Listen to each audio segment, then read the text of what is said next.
La transformación que está ocurriendo en México es profunda, muy profunda. Y ni la oposición, ni sus intelectuales, ni los comentócratas la han acabado de entender.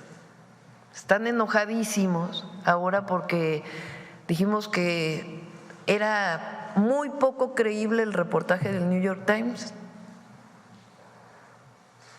Entonces, hagan de cuenta que no sé qué les dijimos.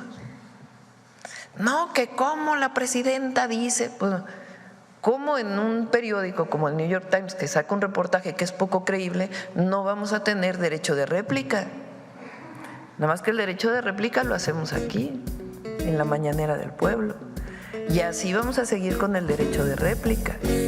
¿Mienten los diarios de supuesto prestigio? ¿Miente acaso The New York Times? Pues la verdad es que sí, y no es nada difícil de demostrar. La última mentira es sobre México. Atentas y atentos. En las últimas semanas, The New York Times publicó varios reportajes sobre la producción y tráfico de fentanilo en México. Como saben, el fentanilo es un potente fármaco opiáceo sintético que en los últimos años ha irrumpido en el mercado estadounidense de drogas ilegales gracias a la enorme demanda de los ciudadanos estadounidenses de opiáceos como la heroína o como medicamentos perfectamente legales que se recetan con mucha frecuencia en los Estados Unidos. El fentanilo es hoy la causa más común de muerte por sobredosis en los Estados Unidos, con decenas y decenas de miles de casos.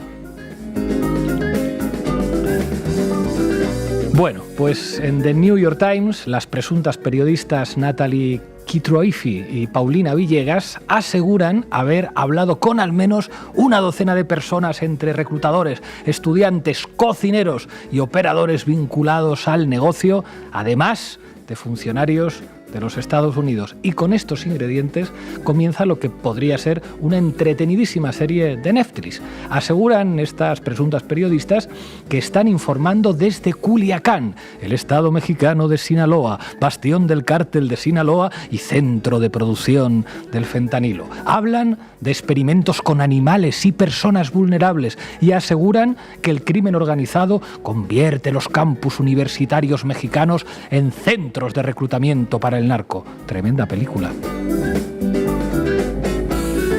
Bueno, en la última pieza, las presuntas periodistas presentan imágenes y vídeos de un supuesto laboratorio casero de fentanilo donde se ven, atención, cervezas y salsas picantes. En la misma pieza afirman que las personas que trabajan en el laboratorio de las cervezas y las salsas picantes tenían tolerancia a la droga letal y por eso solo necesitaban de un simple pasamontañas y un cubrebocas de tela para fabricar el fentanilo. ¿Se acuerdan del Cheminova, el famoso juego de química para niños? Pues si los Reyes Magos lo dejaron ayer en su casa, calcule usted que sus hijos pueden convertirse fácilmente en Walter White en Breaking Bad. Si además tiene usted cervezas y salsas picantes, es muy probable que tenga usted en casa, sí, un laboratorio de fentanilo. Lo cierto es que The New York Times no echó mano de su prestigioso departamento de fact-checking, ni siquiera para comprobar los datos más elementales de las piezas que publicó. El caso es que, finalmente, la presidenta de México, Claudia Sheinbaum, fue preguntada por los reportajes de The New York Times sobre los laboratorios caseros de fentanilo en México y la presidenta tiró de equipo de especialistas. Y así, la teniente Juana Peñaloza, especialista química de la Marina mexicana, explicó en las imágenes ofrecidas por The New York Times que ahí no había ni información ni detalle de los precursores químicos que se requieren para realizar o sintetizar el fentanilo. No existen los elementos suficientes para demostrar que la información presentada en el artículo de The New York Times documente un laboratorio de síntesis de clorhidrato de fentanilo, dijo esta militar que es química. El médico extitular de la Comisión Federal para la Protección de Riesgos Sanitarios de México, Alejandro Schwartz, fue todavía más contundente. No es posible hacer fentanilo, como se dice en la nota de The New York Times. Si hubiera sido fentanilo, lo que estaban produciendo, que se veía en las imágenes, la persona que estaba haciéndolo hubiera durado viva más o menos unos 30 segundos y habría caído fulminada por los vapores que presenta la síntesis del fentanilo. El médico cirujano explicó que cuando una persona se expone a un opioide sintético potente por inhalación con contacto en las mucosas, incluso en una cantidad tan pequeña como 4 o 5 pequeños granos de sal, puede producir un grado de toxicidad que comprometa la vida del operador. La propia presidenta de México, que es licenciada en física y doctora en ingeniería ambiental, señaló con ironía que es absurdo creer que unas personas podrían desarrollar tolerancia a los gases tóxicos por aquello del pasamontañas y el tapabocas. Si hubiera tolerancia, dijo la presidenta, a la droga letal, pues no habría la cantidad de muertes que hay por fentanilo en los Estados Unidos, ¿verdad? Pero entonces, amigos, amigas, amigues de la base, ¿por qué The New York Times se monta esta serie de Netflix que presenta como información periodística? Las piezas sobre las fábricas mexicanas de fentanilo de The New York Times se produjeron, qué casualidad, al mismo tiempo que Donald Trump amenazaba a México con imponer aranceles y con incluir a los narcotraficantes mexicanos en la lista de organizaciones terroristas. ¿Qué significa considerar terroristas a los narcos que reclutan a estudiantes de todos los campus universitarios mexicanos?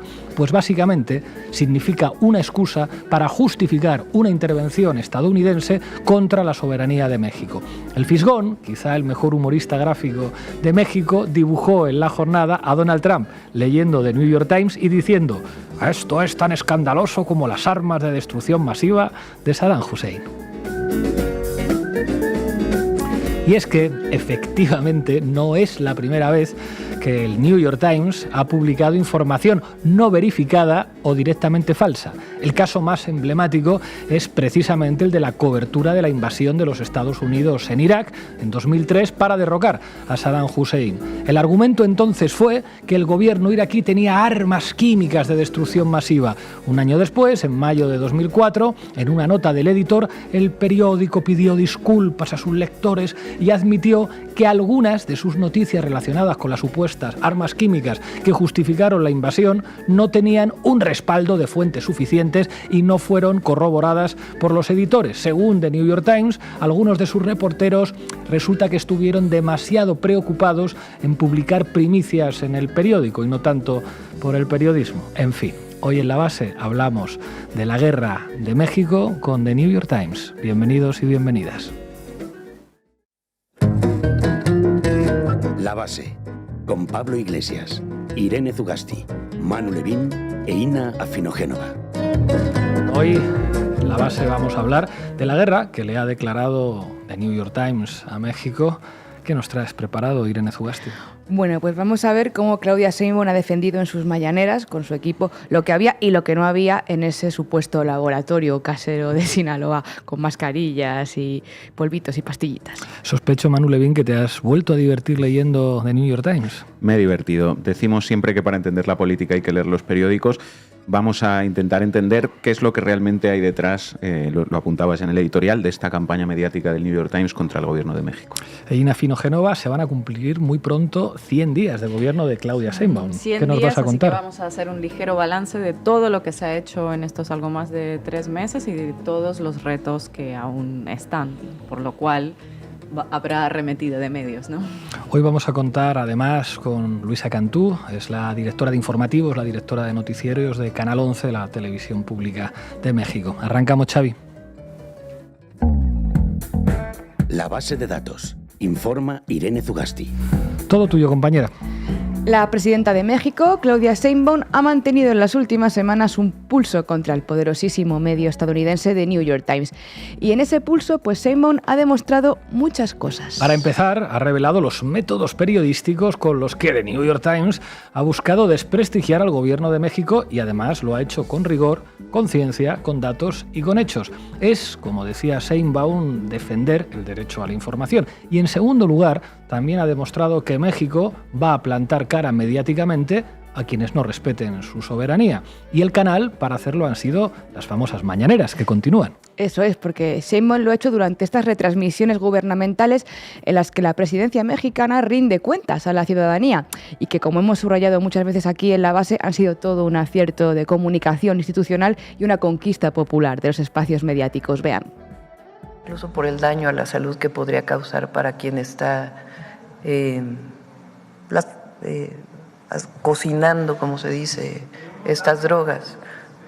Pues solamente decir que no es muy creíble. Y ya ya viene de antes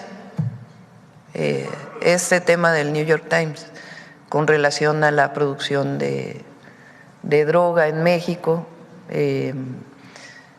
Aquí con el presidente López Obrador se presentaron algunas cosas y ya hubo otro reportaje vinculado con, según esto, la cooptación de estudiantes de química para la fabricación de drogas muy potentes, y ahora el que se presenta el día de ayer.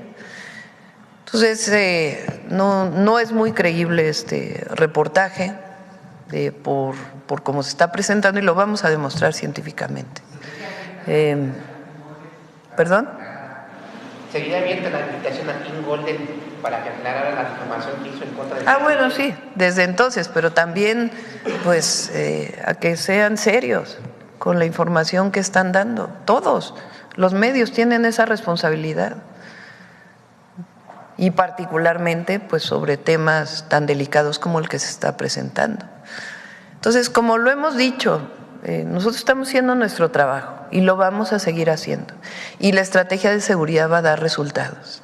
Y también el 7 presentamos la nueva campaña en contra del consumo de fentanilo y de las drogas en general. Lo vamos a demostrar con ciencia y así lo han hecho, pero les ponemos en antecedentes. Desde hace ya un año, en diciembre del 23, el periódico New York Times comenzó a publicar una serie de reportajes sobre la producción, la cocina, como se le suele llamar, de fentanilo en México y su tráfico hacia los Estados Unidos. Había principalmente 2 reporteras haciendo esa cobertura, Villegas y Quitruez, que en sus reportajes relataban cómo habían ido recogiendo testimonios y pruebas visuales de cómo México, especialmente el estado de Sinaloa, era la cocina norteamericana de esta droga. Porque todo el mundo sabe que los pobrecitos estadounidenses ni cocinan ni trafican con fentanilo ni con ningún tipo de droga. Ellos solamente padecen sus consecuencias. Escuchen. A ver, ¿ustedes creen que en Estados Unidos no se fabrica fentanilo? Bueno, es una pregunta. ¿Dónde están los cárteles de la droga en Estados Unidos que distribuyen el fentanilo en las ciudades de Estados Unidos? ¿Dónde va el dinero de la venta de ese fentanilo en Estados Unidos? Entonces, nosotros nos encargamos de lo que ocurre en México y colaboramos, pero ni nos subordinamos ni aceptamos injerencismo. Esa es nuestra visión y así va a ser. Y mientras en Estados Unidos, según datos de los Centros para el Control y la Prevención de Enfermedades, 107.500 personas murieron en ese país en 2023 por sobredosis de fentanilo, un promedio de 294 personas por día. El fentanilo, recordemos, es un opioide sintético aprobado en los 60 para ser utilizado como analgésico y como anestésico contra el dolor agudo. Su efecto es 50 veces más fuerte que la heroína y 100 veces más potente que la morfina. Pero volvamos a The New York Times y en concreto al último de su serie de reportajes, el que fue publicado el 29 de diciembre de 2024 por estas 2 reporteras. El tono, ya saben, un clásico del reporterismo estadounidense. Los cárteles de México están experimentando un boyante negocio con el fentanilo. Nosotras, 2 periodistas de New York Times y una fotógrafa, llevábamos meses intentando acceder a un laboratorio de fentanilo operado por el cártel de Sinaloa, el cual, según el gobierno estadounidense, es responsable en gran parte del producto que inunda Estados Unidos. Pero cada vez vez que estábamos cerca de lograrlo, algún estallido inesperado de violencia desbarataba nuestros planes. Y con todo y eso logran acceder estas dos intrépidas reporteras al supuesto laboratorio casero, según su relato, para afirmar que allí trabajaban personas con alta tolerancia a esta droga, que andaban cocinándola pues, con pasamontañas y entre tarros de ketchup picante. Es decir, que la droga más letal, que genera miles de muertos en Estados Unidos, es culpa de unos tipos en Sinaloa que cocinan con mascarillas de tela en la boca. Para desmontar el reportaje, Sheinbaum convocó a un equipo experto que analizó la pieza y fue argumentando punto por punto las falsedades, las inexactitudes y la falta de rigor y de comprobación de las informaciones. Una experta en química de la Marina Mexicana fue desgranando en la mañanera el análisis de diferentes elementos del reportaje, tanto los dos vídeos sin sonido como las fotografías que teóricamente muestran el proceso de síntesis del fentanilo. En esos vídeos, afirma Peñaloza, la experta, no se especifica ni cuál es el nombre de los precursores químicos específicos que se necesitan para sintetizar el fentanilo, como la anilina o el cloruro de propiolino, y no aparecen ni siquiera mencionados en el reportaje. Del mismo modo, si el fentanilo se manipulase tal y como muestran esos dos vídeos del New York Times, los cocineros llevarían ya tiempo bajo tierra por los gases tóxicos y por la exposición dérmica a todas esas sustancias. Vamos, que una mascarilla de tela no basta, como muestran esas imágenes. Según un sanitario de la propia Comisión Federal del COFEPRIS, si hubiera sido fentanilo lo que estuvieran produciendo esas personas, pues hubieran durado 30 segundos vivos y habrían caído redondos al suelo solamente por la exhalación de esos vapores. Como relata el informe del gobierno mexicano, no habría ningún tipo de tolerancia a la droga letal posible, tal y como asegura el New York Times, que afirma que estos fabricantes de Sinaloa han desarrollado tolerancia al opioide. Sheinbaum, que es científica de formación, replicaba también que si hubiera tolerancia a la droga letal, no habría la cantidad de muertes que hay por fentanilo en Estados Unidos anuales, ¿no? Más de 100,000 personas. El artículo además señala que el laboratorio cambia de ubicación con rapidez, lo que no corresponde a la dinámica criminal habitual de este tipo de delitos, ya que deben encontrarse y asegurarse lugares seguros que se acondicionen para poder cocinar la droga. Concluyendo, que no hay elementos suficientes, como dice el informe, para demostrar que la información del New York Times documente un laboratorio de síntesis de clorhidrato de fentanilo. Y es más, que esa puesta en escena, más parecida a un laboratorio del Quimicefa para principiantes que al proceso de producción de una droga letal, cuestiona mucho el rigor, la honestidad y el fact-checking o comprobación de las informaciones que hace el New York Times. Lo que estamos planteando aquí es la publicación de un artículo en el New York Times que no es el primero relacionado con temas de fabricación, producción de drogas. Estamos aquí hablando de cómo se producen estos artículos a partir de información que no es creíble, decía Sheinbaum, y esa es la clave. Por eso les invitamos a que cambien el foco. No lo pongan solo en este artículo concreto, sino en la serie de otros reportajes que se han ido editando desde hace meses en ese periódico estadounidense y en el mensaje que quieren construir con todos esos artículos. Porque no es casualidad que esta serie de publicaciones coincidieran, como decíamos en la introducción, con las amenazas de Donald Trump a México para poner aranceles e incluir al narco mexicano en su política antiterrorista.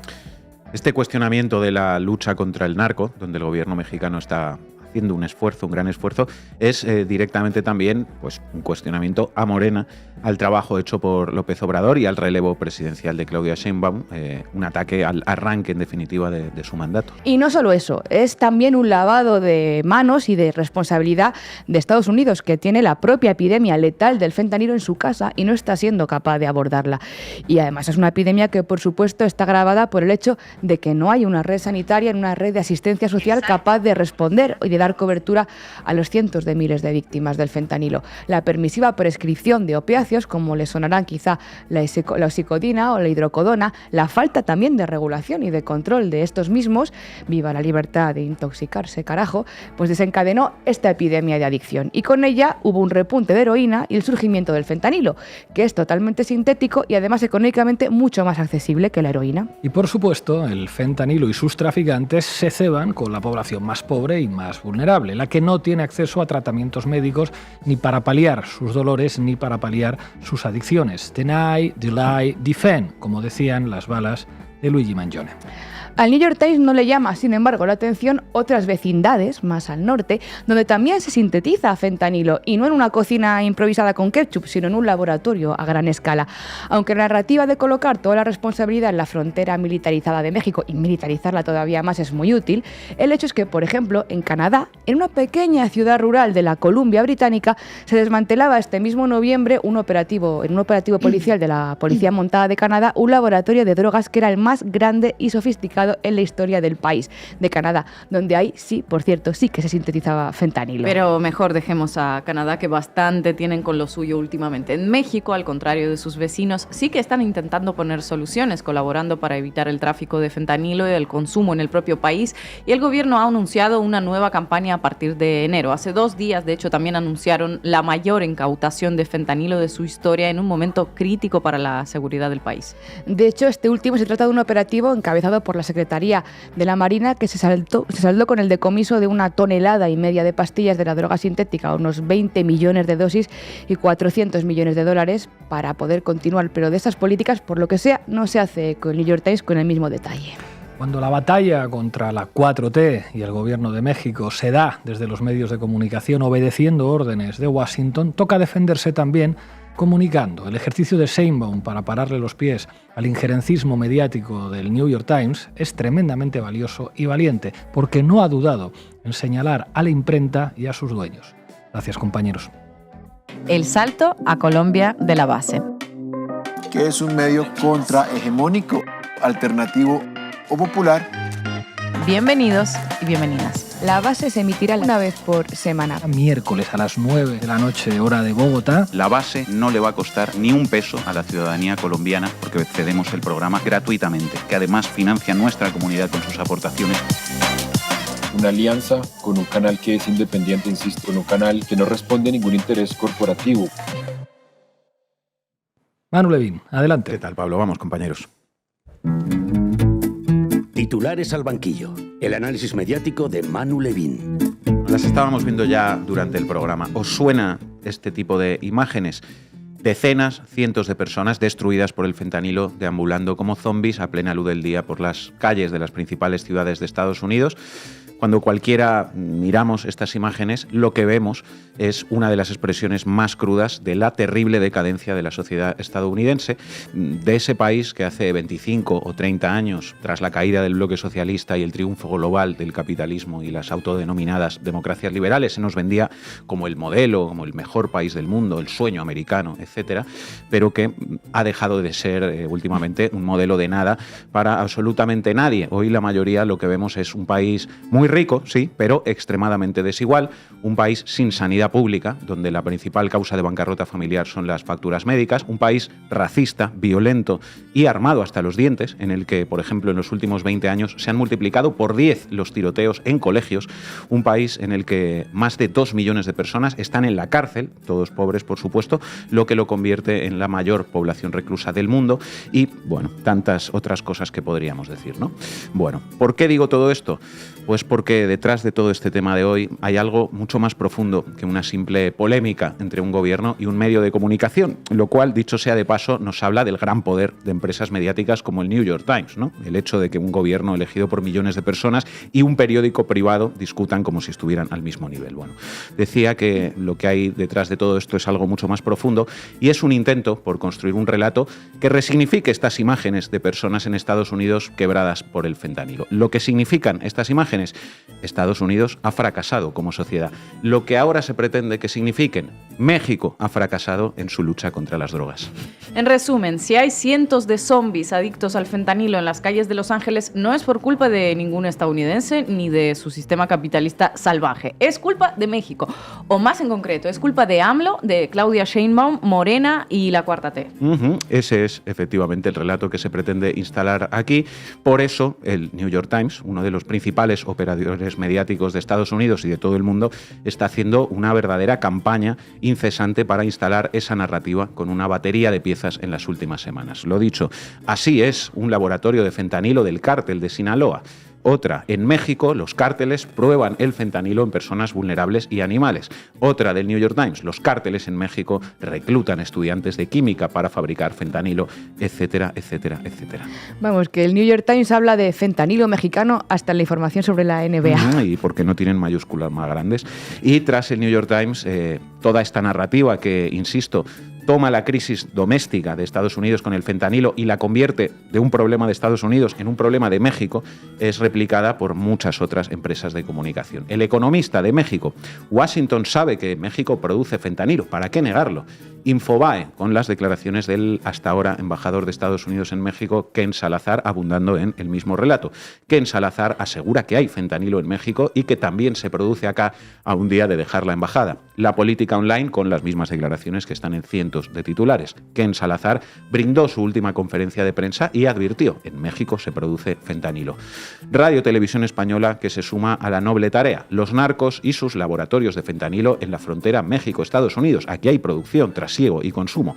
Otra de Radio Televisión Española: los narcos mexicanos tienen laboratorios de fentanilo en la frontera con Estados Unidos. En fin, sigamos con el análisis y vamos un paso más allá. Porque esto no va solo de reenmarcar un problema de Estados Unidos como un problema de México. A partir de ahí se pretende usar ese marco, los mexicanos nos están metiendo fentanilo, para construir, lo estábamos diciendo, una suerte de casus belli con el que justificar una hipotética intervención en México por parte de Estados Unidos, toda vez que Donald Trump y su secretario de Estado, Marco Rubio, ya se han puesto en modo halcón y ya han puesto a México en el punto de mira de su estrategia imperialista. De eso es de lo que va en realidad todo esto. Sí, que de paso, ojo, puede servir también para incrementar la persecución y la represión contra todas las personas que emigran hacia Estados Unidos a través de la frontera mexicana, ¿verdad? Efectivamente. Bueno, os traigo una pieza de un periodista que ha reparado en todo esto, un periodista mexicano, Bernardo Barranco, desde las páginas de Milenio. En el titular, la síntesis del relato que quiere propagar el poder mediático estadounidense. The New York Times, : México fracasó en su lucha contra las drogas. Y escribe Bernardo Barranco: el gobierno mexicano se enganchó con The New York Times tras la publicación reciente de un reportaje titulado "Así es un laboratorio de fentanilo del cártel de Sinaloa". La presidenta Sheinbaum polemizó contra el reportaje, calificándolo de poco serio sobre la visita de sus corresponsales a un laboratorio clandestino en el centro de Culiacán. Y a continuación, el kit de la cuestión. Dice: el gobierno ha reaccionado con determinación porque dichos señalamientos fortalecen las ambiciones intervencionistas de Donald Trump bajo el pretexto de declarar terroristas a las organizaciones del crimen. The New York Times, liberal de centro-izquierda, es uno de los periódicos nacionales más influyentes de Estados Unidos. Tiene las mayores audiencias y su alcance también es internacional. No es la primera vez que The New York Times ha errado. En 2003 sostuvo sistemáticamente que en Irak había armas nucleares, armas de destrucción masiva, lo que propició, entre otros factores, la invasión norteamericana. El diario narra el fracaso de nuestro gobierno contra el narcotráfico, insinúa cierta colaboración. ¿Los nuevos halcones de la Casa Blanca aprovecharán, se pregunta este autor, la narrativa del New York Times? ¿Los nuevos halcones de la Casa Blanca aprovecharán la narrativa de The New York Times?, se pregunta el autor. Pues, como dirían en la redacción del propio New York Times, no tenemos pruebas, pero tampoco dudas. Bueno, las pruebas, o al menos los elementos para una más que fundada sospecha en este caso, están en la propia historia. Lo recordábamos también al principio del programa, y el autor de esta pieza de Milenio recuerda también el papel de este mismo diario del New York Times en la construcción de aquella mentira oficial sobre Irak que sirvió para justificar la invasión de ese país. Bueno, veíamos ahora mismo una pieza publicada en Milenio, ¿no? Esta pieza que señalaba críticamente lo que esconde toda esta repentina narrativa sobre el fentanilo en México, que es, una vez más decimos, la construcción de una justificación para intervenir en la soberanía de México.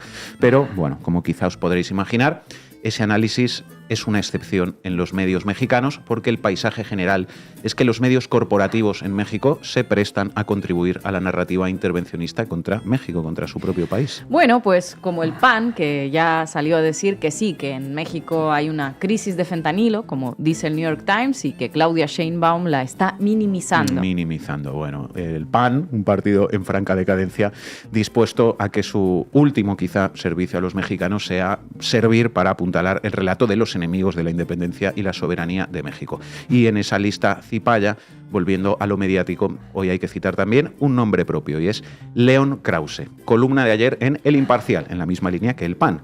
La innecesaria batalla contra el New York Times es el titular. La batalla más reciente del gobierno mexicano contra la prensa estadounidense inspira perplejidad.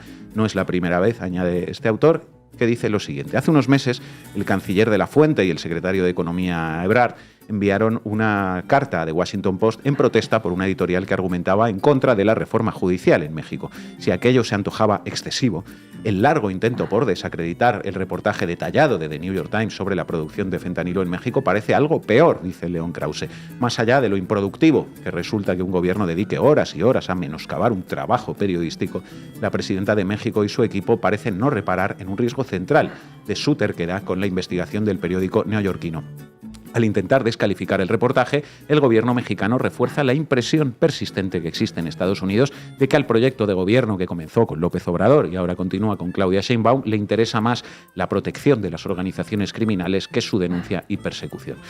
Tras descalificar a la presidenta de México en su columna, acusándola de proteger a los narcotraficantes, Krause introduce él mismo en su texto esa voluntad intervencionista de Estados Unidos para luego justificarla. Ahora me decís qué opináis. Dice lo siguiente León Krause. Las consecuencias evidentes de la fallida estrategia de los abrazos generó en Estados Unidos la percepción de que en México no se tenía un aliado de la ley, sino un cómplice de lo ilícito. En tiempos recientes hay un auténtico catálogo de declaraciones que ilustran esa desconfianza. El senador Marco Rubio, que dentro de unos días asumirá el cargo de secretario de Estado en la segunda presidencia de Trump, acusó a López Obrador de entregar gran parte de su territorio nacional a los narcotraficantes que controlan esas zonas. Michael Waltz, congresista de Florida que será asesor de seguridad nacional de Trump, tiene una opinión parecida. Los cárteles están manejando nuestra frontera y desestabilizando a nuestro vecino, a todo el gobierno mexicano. Tenemos que ir a la ofensiva contra ellos. Tengo la intención de presentar una legislación para autorizar el uso de la fuerza militar contra estos cárteles. Los ojos de Washington, dice León Krause, están puestos como nunca sobre México, los de Trump y su gente, pero también los del Partido Demócrata. El fentanilo es una crisis insoslayable. En ese caldo de cultivo, que la presidenta Sheinbaum dedique recursos y atención a tratar de desmontar un reportaje periodístico que desnuda la producción de fentanilo en México, no hace más que abonar a esa percepción de impunidad que tiene al país al borde de acciones unilaterales estadounidenses. Sheinbaum abona la percepción de impunidad que tiene a México al borde de acciones unilaterales estadounidenses, dice don León Krause. En otras palabras, Sheinbaum es la responsable de que Trump tenga una mirada injerencista hacia México. En otras palabras, si Estados Unidos se pone en plan imperialista en México, es culpa de México. Solo le ha faltado pedirle a León Krause, pedirle a Trump directamente, por favor, manda a los marines a invadir México porque por la vía electoral no ganamos. Así aprende la presidenta. En fin, el éxito de las narrativas imperialistas estadounidenses en América Latina, queridos amigos, amigas y amigues, no sería posible sin periódicos mentirosos como el New York Times, pero tampoco lo sería sin periodistas cipayos como León Krause dispuestos a vender la soberanía de su país por 4 pesos, como dice el tal Krause, hijo de Enrique Krause. Gracias, Manu. Hoy salen 3 periódicos de circulación nacional que ya ahora el mayor problema o a lo que se dedica la delincuencia organizada ahora es el tráfico de personas. Y luego uno lo lee y dice, ¿qué fuente dice eso? ¿Dónde están los datos? ¿Por qué sale en 3 lugares al mismo tiempo, en 3 periódicos? Fuentes de inteligencia dicen ahora. Bueno, ¿cuáles son esas fuentes de inteligencia? Pero resulta que está vinculado con el tema de migración, que es uno de los temas centrales que el presidente Trump ha planteado como uno de los temas de trabajo entre México y Estados Unidos. Entonces, ¿por qué saca el New York Times ese reportaje? Que no es creíble. ¿Por qué ahora resulta que ahora el gran tema es cuando la disminución de personas que llegan a la frontera norte hoy fueron menos que lo que fueron la semana pasada? Ina Afinogenova, adelante. Vamos, Xavi. ¿A qué me invitan? El análisis internacional de Ina Afinogenova. ¿Dónde están los datos?, se pregunta Claudia Sheinbaum. Hacemos lo mismo nosotros desde la base. Pongamos las nuevas explosivas revelaciones de New York Times en su debido contexto. Que iban a ir con todo contra el gobierno de Claudia Sheinbaum no estaba en discusión en ningún momento. Creo que todos teníamos clarísimo que a la presidenta mexicana no se le iba a dar este tiempo de gracia que se suele pedir para líderes de otro signo político cuando asumen el poder. Eso de hay que esperar un tiempo a ver qué hace y cómo, ese típico discurso que sacan salgan a relucir cuando se trata de liderazgos como los de Javier Milei o de Daniel Noboa, pues en el caso de Claudia Sheinbaum no aplicó en ningún momento. De hecho, el terreno para embarrar su desempeño en el cargo lo empezaron, si os acordáis, a preparar bastante antes de las elecciones.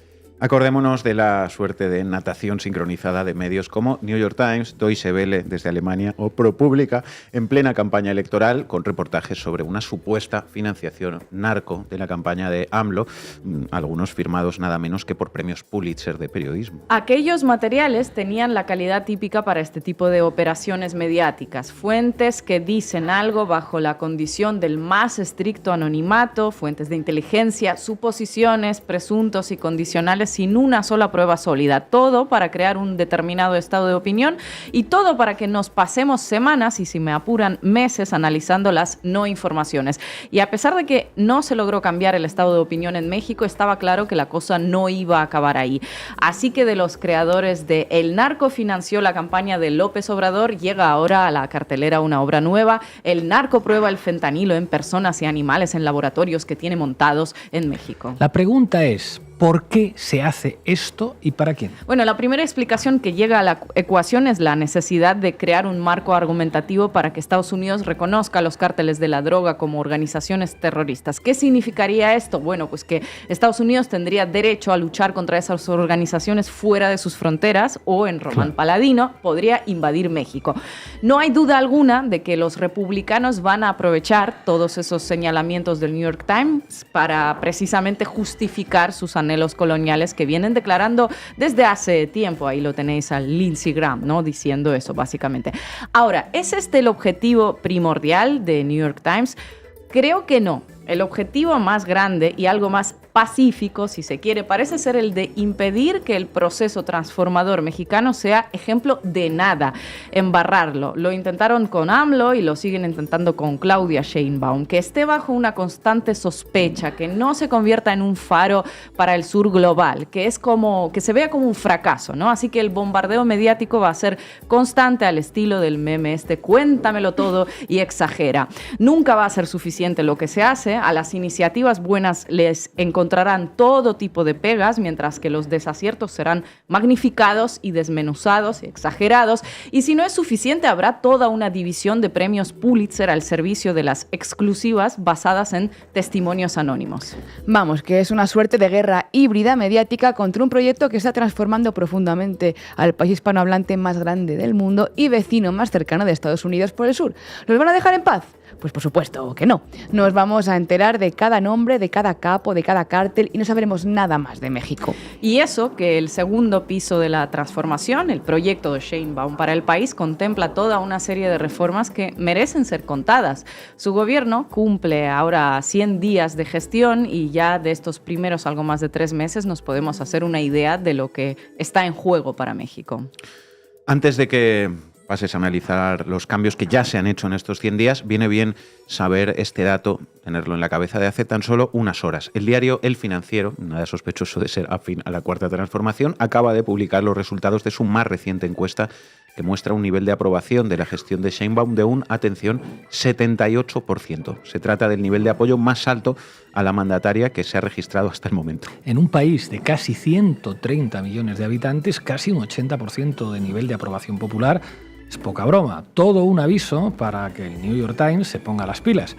¿Qué se hizo desde el 1 de octubre para garantizar ese nivel de apoyo? Cuéntanos. Bueno, primero, y creo que eso ya podemos decirlo en la cara de todos esos analistas tertulianos, opositores y medios que en un ejercicio de misoginia extrema la llegaron a tachar a Claudia Sheinbaum de presirvienta en lugar de presidenta, refiriéndose a su supuesta subordinación al presidente AMLO.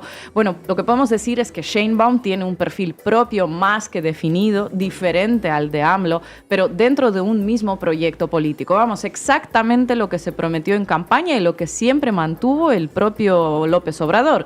¿Qué vimos en estos meses? La adopción de la constitución más feminista del mundo, se lo contamos aquí en La Base, que reconoce por ley la igualdad sustantiva entre hombres y mujeres, y ojo, se adoptó por un gabinete que tiene una mayoría de mujeres. Vimos también la aprobación de la reforma del Poder Judicial tras las protestas de los sectores de la derecha y los augurios catastrofistas e intentos de injerencia desde Estados Unidos. También se reconoció finalmente a los grupos étnicos indígenas y afroamericanos como sujetos legales, y el 20 de diciembre más de 2.000 hectáreas de tierra fueron devueltas a 2 pueblos indígenas de Chihuahua. Todo esto en 3 meses y sorteando ataques de la progresía mediática, a la par que las amenazas de Donald Trump sobre deportaciones masivas de migrantes ilegales, aranceles de hasta un 25% y la famosa lucha contra el fentanilo. Y ojo, que todas esas amenazas han tenido respuestas bastante contundentes. Se le recordó de forma cortés a Donald Trump que México también puede deportar a inmigrantes estadounidenses y que también puede subir aranceles. A un arancel vendrá otro, dijo Sheinbaum. Eso mientras el primer ministro dimitido de Canadá, país que igual que México está en la mira proteccionista de Trump, no abrió la boca para defender al propio estado al que representa, ¿no? A nivel internacional, el clamor mexicano por la paz ha sido lo que destacó en la cumbre del G20, cuando Sheinbaum propuso invertir en la reducción de la desigualdad, lo que se invierte anualmente en la industria armamentística y en la guerra. Todo ello mientras Donald Trump habla abiertamente de anexionarse Groenlandia, el Canal de Panamá o de la amenaza de los cárteles de droga mexicanos. Bueno, pues todo esto es una declaración de intenciones, ¿no?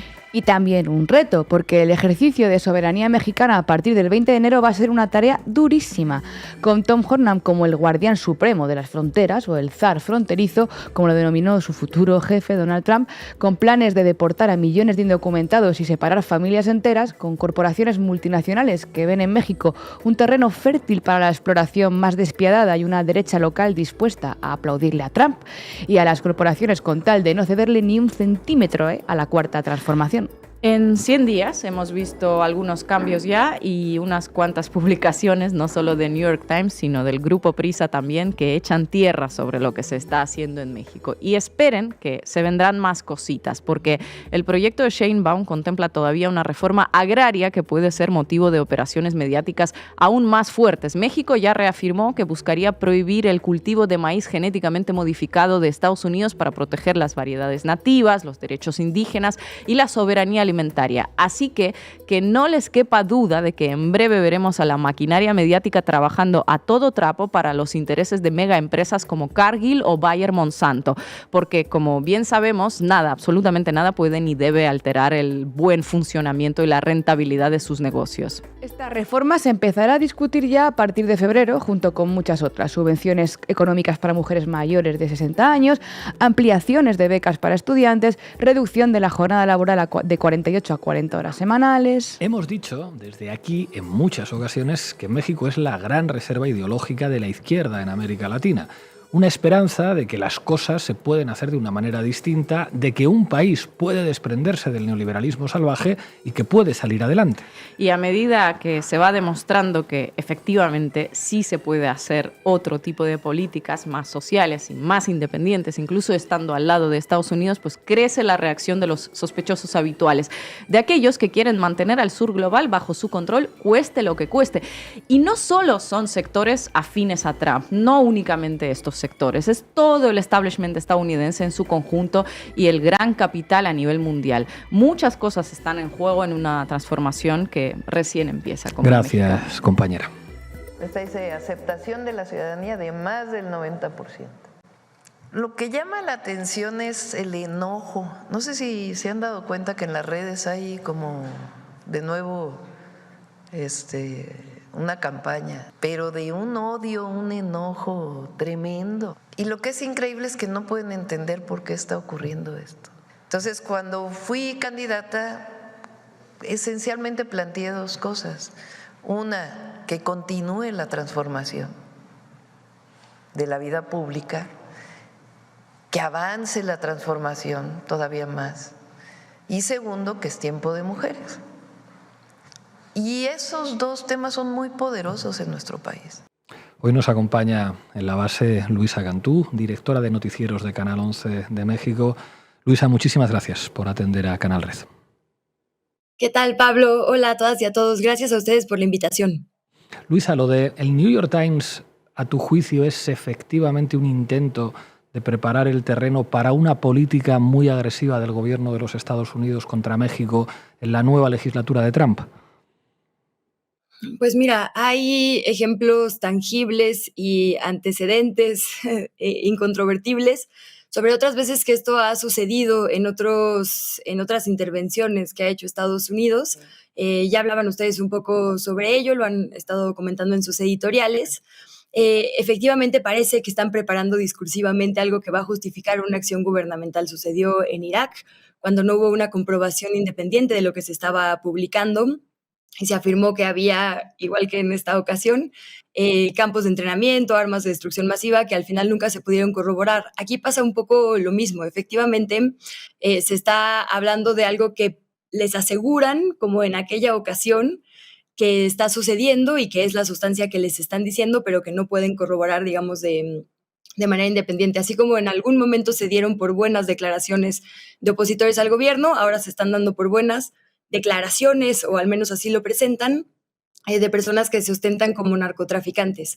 Independientemente, digamos, de esta serie de reportajes que se han publicado y su veracidad o su verdad científica o no, creo que el mayor problema de estos 4 reportajes es que justo dirige la atención hacia un problema que no va a permitir la solución. Caricaturiza el problema del narcotráfico a unos malos hombres que toman cerveza y que están ahí como haciendo bromas mientras cocinan drogas para llevar a los Estados Unidos, y no hablan verdaderamente de las causas del problema, ¿no? Ahora que mencionaban, digamos, lo que ha pasado en estos 100 días de gobierno de la presidenta mexicana Claudia Sheinbaum, mucha de su narrativa tiene que ver justamente con las causas, con resolver los problemas desde la raíz. Y esto que estamos viendo es la punta del iceberg. La raíz tiene muchas otras circunstancias que vale la pena poner sobre la mesa. Y la culpa de Estados Unidos en este fenómeno de violencia, no solo en México, sino en América Latina, es imposible de obviar. 8 de cada 10 crímenes, 8 de cada 10 muertes violentas aquí en México cometidas por grupos de crimen organizado vienen de armas traficadas por la frontera estadounidense, ¿no? Y de esto no se habla nada, es decir, parece que estos malos solo se despertaron un día queriendo dañar sin todo el contexto, digamos, estructural que es importante para que operen, un contexto que pasa también por la pobreza de nuestras regiones, por una mal llamada guerra contra el narcotráfico que ha tenido solo un acercamiento militarista y violento. Ya lo conectaban ahora con el tema del campo, ¿no? Justamente con tratados de libre comercio que han ahogado las posibilidades de campesinas y campesinos mexicanos y de la región. Es decir, es todo un tema que implica muchas más aristas que las que el New York Times pone sobre la mesa como las obvias, y efectivamente nos tiene discutiendo a todos los gobiernos, a todas las personas que leemos medios de comunicación, y no estamos contando las otras historias. No estamos contando las historias de violencia de este lado de la frontera. Aquí hay 100,000 personas desaparecidas cuyas familias se están buscando, y eso genera un dolor indescriptible. La región de América Latina es la región donde, gracias a la mal llamada guerra contra el narcotráfico, se ha encarcelado desproporcionadamente a mujeres desde el 2000, mientras que la tasa para general, digamos, hombres ha aumentado en 24%, para mujeres ha aumentado en 50%, con evidentemente una crisis de cuidado que genera a su vez otra posibilidad de violencia, ¿no? Entonces, lo que a mí me salta más o me molesta más de este tipo de publicaciones es que dirigen la atención y eso evita que contemos la historia completa. Zugasti. ¿Qué tal, Luisa? Un placer saludarte y un gusto escuchar cómo le pones esa perspectiva de género a las políticas que está llevando a cabo la Cuarta Transformación. Yo precisamente quería preguntarte por ahí, hablabas del problema del narco y frente a la inacción, ¿no?, de Estados Unidos, que coloca la responsabilidad fuera de su frontera. ¿Qué está haciendo, qué ha hecho ya y qué tiene en mente seguir desarrollando la Cuarta Transformación en esta materia? Sí, totalmente. Pues hay como varias acciones, digamos, que se nos han comunicado y que hemos podido ver y reportear acá en México.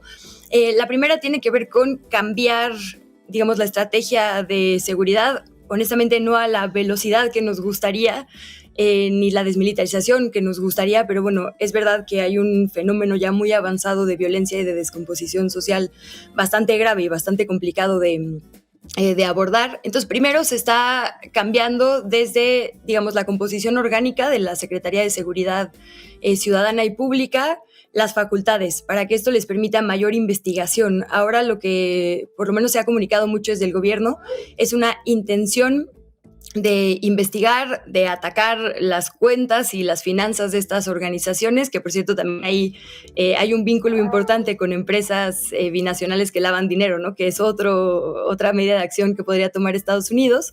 Pero bueno, tiene que ver con la investigación más que el fuego cruzado, como fue una apuesta, digamos, durante otros sexenios, y con alejar la posible, digamos, a los grupos que están reclutando a jóvenes, también darles opciones, alternativas a estas personas y a las personas del campo. Hay, como bien decían ahora, transferencias monetarias directas sin personas intermediarias u organizaciones intermediarias que puedan generar corrupción o malos usos de este recurso, para brindarles independencia económica, y esto obviamente es un derecho llave para todo lo demás.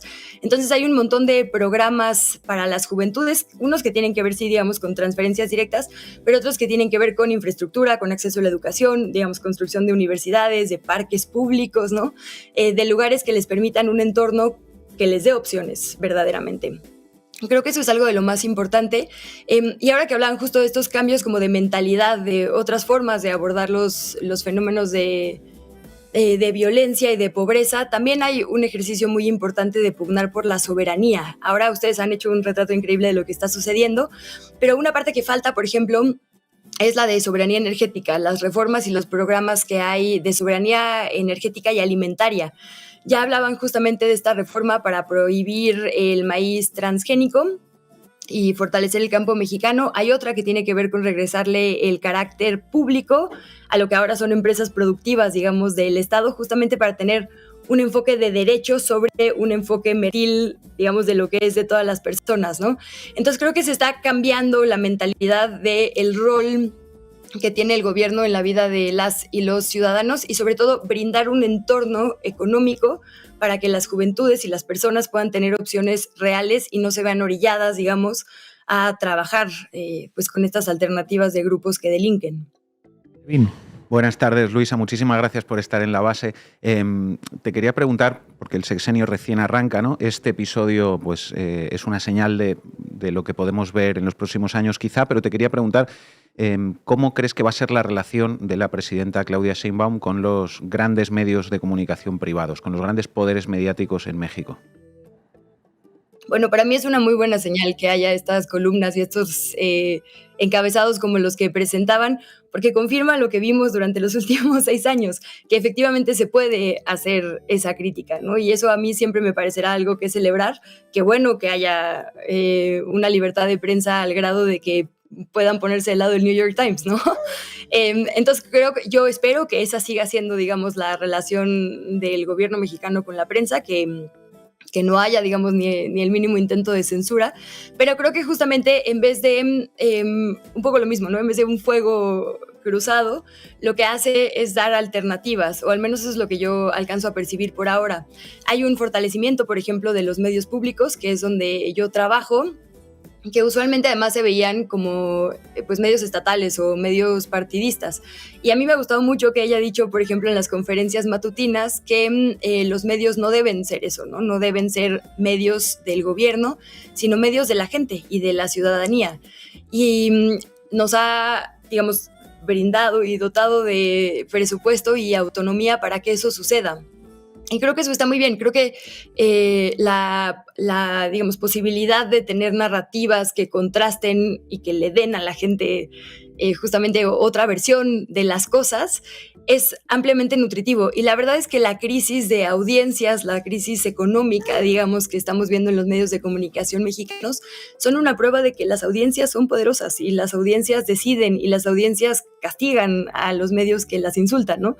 Entonces creo que sin necesariamente estarse peleando en algunos casos, y de hecho si el video completo, digamos, de este fragmento que ponían ustedes hace rato de esa conferencia, ella habría diciendo, esto es por el derecho a la información, ¿no? Es porque se está presentando como verídico algo que no es científicamente comprobable. Entonces lo plantea desde el derecho de la gente a tener información real. Y creo que siempre el enfoque de derechos, de garantizarle a la ciudadanía las herramientas, digamos, para la calidad de vida, es una respuesta correcta y hasta ahora es lo que al menos yo he visto. Ina. Luisa, buenas tardes. Muchísimas gracias por estar aquí. Un placer siempre. Se cumplen ya 100 días del gobierno de Claudia Sheinbaum. Entiendo que el domingo que viene ella misma va a presentar un informe a la Nación con todo lo que se ha hecho en estos primeros 3 meses de mandato, pero te quería preguntar como tu evaluación, ¿no? Las 3 medidas que destacarías de estos 3 meses, lo más importante que ha pasado. Sí, está complicado, creo que varias ya las han mencionado. La primera creo que es la estrategia de vida saludable. Una de las cosas que eran para mí más importantes cuando hizo los nombramientos, digamos, de su gabinete cercano, de sus, digamos, ministras y ministros o secretarias y secretarios, es que fueran figuras libres de conflictos de interés. Como ustedes saben, en este país hemos tenido presidentes que han recibido campañas de refresqueras transnacionales y después se lo han pagado con concesiones de agua, ¿no? Hemos tenido titulares de salud que venían justo de este conglomerado de empresas de comida chatarra y que se opusieron a subirle los impuestos a la comida chatarra, que se opusieron, perdón, si se escucha ahí un ruido de fondo, es mi pequeño hijo que está enojado porque no estoy jugando con él. Pero fuera de ese paréntesis cultural, perdón. Era para mí muy importante entonces que este tema se tomara en serio. La principal causa de muerte en México son las enfermedades cardiovasculares y la diabetes. Son 2 temas que aquejan un montón a la población mexicana. Y que como que este tipo de muertes que también son dolosas porque vienen de una falta de política pública, nunca se ponen sobre las primeras planas, ¿no? Ni nunca se habla de la negligencia y complicidad de los gobiernos. Entonces, junto con esta reforma de seguridad alimentaria y un plan de desarrollo que incluye esta parte, hay también un proyecto de vida saludable y se está buscando que la población tenga acceso a alimentación digna, a tener tiempo. Ya hablaban de la reforma de disminuir las 48 horas a 40 laborales. Se amplió el periodo de vacaciones en México, éramos el país de la OCDE con menor periodo de descanso. Entonces, digamos, se están generando las condiciones para que la población mexicana deje de estar con estos niveles de sobrepeso. Digamos, en las últimas 2 décadas la infantil ha subido en 120%, y tenga una vida mucho más digna, ¿no? Con acceso a alimentación saludable. Se han hecho reformas para controlar los espacios donde se puede fumar. Es decir, el entorno se está preparando, digamos, para que la gente deje de estar enferma y deje de estar dependiendo de comida que no es comida y de lo que se ha llamado muy bien algunas veces en este país veneno embotellado. Entonces, ese para mí es un eje fundamental. El otro es el que tiene que ver con la soberanía en general. Hemos tenido episodios ya binacionales entre España y México justamente por este llamado que se hace a respetar la soberanía mexicana, y eso pasa desde reconocer a los pueblos indígenas como sujetos de derecho y disculparse cuando se han cometido atrocidades en su contra, hasta un marco legal que no es que excluya a los privados, pero que simplemente ponga como preponderantes a los actores públicos. Ya hablábamos un poco del tema energético, pero para mí eso es fundamental y lo estamos viendo en todo el mundo. La energía termina siendo un derecho llave porque al final sin energía no hay hospitales, ¿no? Sin energía no hay transporte y entonces no hay comida y no hay escuelas. Entonces, transformar, digamos, la composición de la participación pública privada en el sector energético para mí es un tema muy importante. Eso se está proponiendo ahora, o sea, digamos a 54-46. No es que los privados ya no puedan participar, solo es como es un tema de derechos, el Estado debe ser el eje rector. Y la parte final que a mí que pondría como tercer punto es el tema de justamente de la visión feminista o los derechos, la visión de género, digamos, hacia todo lo que se hace. Por ejemplo, se está reconociendo ahora en la entrega de becas y de pensiones a las mujeres que cuidaron y cuyo trabajo nunca fue remunerado, ¿no? Ya han hablado ustedes un poco de esto. A mí eso me parece fundamental, porque honestamente creo que hay mucha población mexicana que ni siquiera había podido ver que eso era una deuda hacia un sector que literalmente nos cuidó. La economía de cuidados es la que sostiene la otra economía, digamos, llamada de productividad de este país, ¿no? Y pocas veces nos habíamos detenido a agradecerle a un sector que tiene a este país andando. Entonces, sí es un tema, digamos, de la acción, pero también es un tema del discurso, de obligarnos a todas y a todos a discutir esos asuntos en la mira pública. Luisa Cantú, me he sentido muy identificado contigo. Mis hijos y mi hija tampoco aceptan negociar cuando papá está en una conexión y, lógicamente, reclaman. Y eso forma también parte de la economía de los cuidados y está muy bien que eso se visibilice y nos encanta que se visibilice en Canal Red. Muchísimas gracias, compañera. Seguimos en contacto.